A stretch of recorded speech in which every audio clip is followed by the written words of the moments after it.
All right, Carol, stay right there because I want to bring in the panel, Fox News political contributor Tammy Bruce, president of Independent Women's Voice, and a Washington Times columnist, Joe Borelli, New York City Council Minority Whip and a former Trump New York campaign co-chair, and along with Evan Siegfried, author of GOP GPS, president of some consulting. Let me start with you, Evan.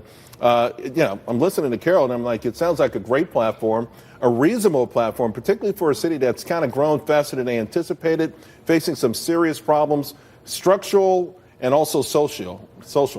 Yeah, I think that infrastructure is something that's great to focus on. The potholes, it may sound trivial to some, and I'm sure there are some on the left who will mock that, but potholes actually do matter. In New York City, we've had mayors who have run on campaigns of cleaning up potholes and making it better, Rudy Giuliani in particular. We also have seen Rudy Giuliani run on crime and lowering that because New York City was known as the rotting apple. So Ms. Swain, I absolutely back her candidacy.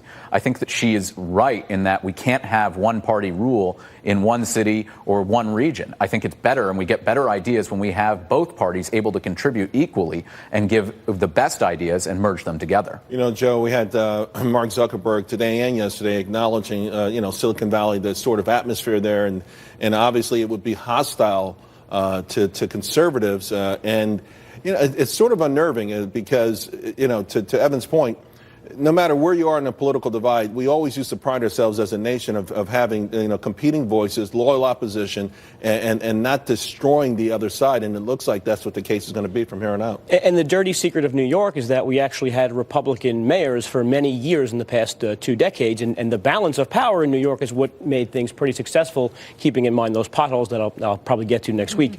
But it's true. You look at the bigger picture, and I think Mark Zuckerberg could not be able to lie to the members of Congress and try to say that there was no liberal bias on Facebook as a platform. And he struggled to explain his business model as being a platform rather than, as he described, the ISPs as a pipeline. He doesn't want Facebook to be treated like a utility, but the public, the people who generate the content, the people who buy the ads, those are the people that treat his platform like a utility.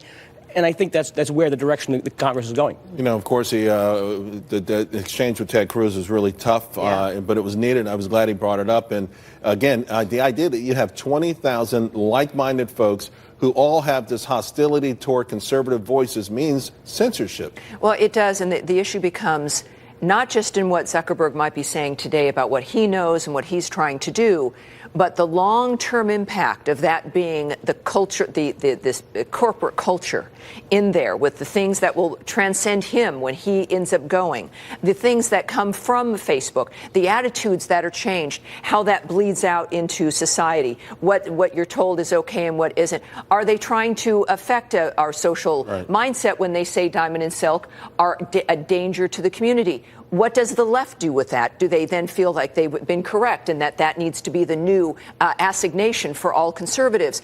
This is something that Zuckerberg is not going to stop. And this is the kind of thing that we do have to have this larger conversation about. Also, what is really important is, remember, in December 2016, they had a huge meeting where Dana Perino, Tucker Carlson, all went over to meet with Silicon Valley's, particularly social media executives, and talk about how they can be more friendly to conservatives. Well, because in 2016, I was personally attacked and harassed, and it took me writing an article in the Washington Post for Twitter to actually pay attention. All right, guys, we got to leave it there. Carol, good luck with your campaign.